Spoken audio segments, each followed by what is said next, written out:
Shalom. Après Asa, un nouveau roi monte sur le trône, son fils, Josaphat.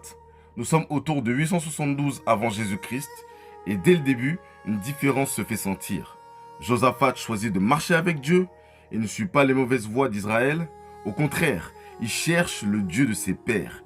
Il obéit, il s'attache à lui. Résultat, le royaume est stable, fort et même les nations autour le respectent. Mais Josaphat ne s'arrête pas là. Il envoie des chefs, des lévites, des sacrificateurs dans toutes les villes de Juda. Pourquoi? Pour enseigner la loi de Dieu au peuple. Un roi qui forme son peuple, un roi qui construit spirituellement. Et Dieu bénit cela. La crainte de Dieu tombe sur les nations voisines.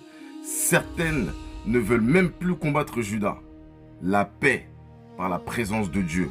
Mais même les bons rois peuvent faire des erreurs. Josaphat fait une alliance inattendue avec qui? Le roi d'Israël, Akab. Un roi connu pour son idolâtrie et son éloignement de Dieu. Une mauvaise association. Ensemble, ils partent en guerre, mais avant le combat, Josaphat demande quelque chose d'essentiel. Consultons Dieu. Le prophète Michée, le prisonnier, révèle la défaite, mais Akab rejette la vérité. Et malgré les avertissements, ils y vont quand même. La bataille commence et très vite, Josaphat est en danger. Il est pris pour cible, il crie à Dieu et Dieu le délivre. Akab, lui, meurt. Josaphat rentre à Jérusalem, mais un prophète vient à sa rencontre et lui dit clairement: devais-tu aider un homme qui déteste Dieu? Un rappel fort, une correction nécessaire. Alors Josaphat réagit, il remet de l'ordre, il établit des justes juges, il encourage le peuple à revenir à Dieu, et puis une nouvelle épreuve arrive. Une grande coalition d'ennemis avance contre Juda, Moabites et Ammonites, et d'autres peuples encore.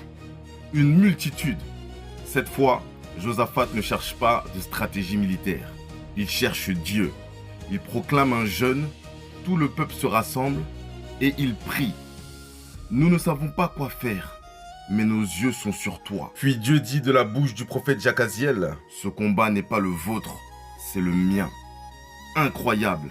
Le lendemain, ils avancent, mais pas avec des armes en premier, avec des chants, ils louent Dieu. Et pendant qu'ils le louent, Dieu agit.